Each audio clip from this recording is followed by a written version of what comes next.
नमस्कार मित्रांनो, trading psychology part 29 मध्ये तुमच्या सर्वांचं स्वागत आहे. ही रील अशा लोकांसाठी आहे ज्यांना अजूनही रिस्क रिवॉर्ड कसा लावायचा माहीत नाही, स्टॉप लॉस किती द्यायचा मार्केटला ते पण माहीत नाही, बरं लॉस करेल या भीतीनं ते ट्रेडमध्ये जास्त वेळ होल्ड करू शकत नाहीत. इव्हन त्यांना हे पण माहीत नाही की मार्केटमध्ये पैसा कसा मिळतो.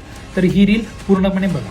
मित्रांनो, पहिला मुद्दा की मार्केटमध्ये पैसा कसा मिळतो. तर मार्केटमध्ये पैसा कंपाऊंडिंगने मिळतो.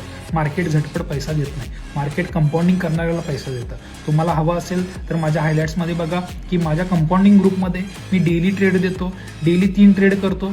आता राहिला दुसरा मुद्दा की रिस्क रिवॉर्ड कसा लावायचा. तर मित्रांनो, ज्या कॅन्डलवर तुमचा सेटअप बनतो त्या कॅन्डलला तुम्ही रिस्क रिवॉर्ड लावायचा आहे. आता रिस्क रिवॉर्ड लावल्यानंतर तुमची एंट्री ही डायरेक्ट एंट्री नसली पाहिजे, तुमची लिमिट एंट्री असली पाहिजे. म्हणजे कॅन्डलच्या हायला तुमची एंट्री पडली तर तुम्हाला कॅन्डलचा लो एस एल लावता येतोय.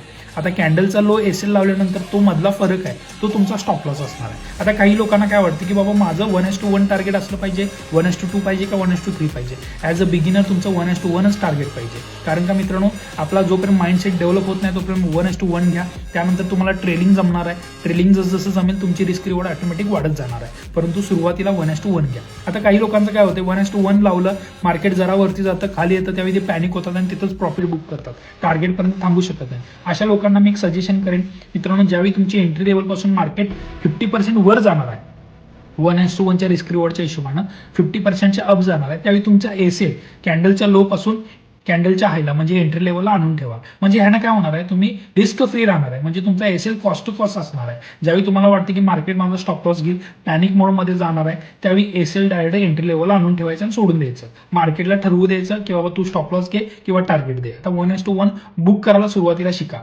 आणि ज्यांना सायकोलॉजी ज्यांची चांगली आहे त्यांनी रिस्क रिवॉर्ड एकतर स्टॉप लॉस किंवा टार्गेट अशा माइंडसेटनं राहा. म्हणजे तुमची सायकोलॉजी अजून डेव्हलप होईल.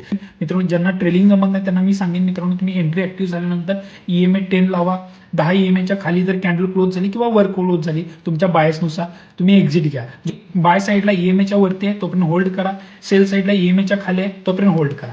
अशा पद्धतीनं तुमचा रिस्क रिवॉर्ड हळूहळू वाढत जाणार आहे. परंतु ट्रेलिंगमध्ये नेहमी काय करायचं आहे, 50%च्या वरती गेल्यानंतर तुम्हाला काय करायचं आहे, एसेल तुमच्या एंट्री लेवलला आणून ठेवायचं. माझी ट्रेडिंग सायकोलॉजी, माझं स्ट्रॅटेजी, माझे सेटअप जर सगळे तुम्हाला पाहिजे असेल तर मी सगळे रेकॉर्ड स्वरूपात उपलब्ध करून दिलेलं आहे. तुम्हाला ते मिळू शकतात.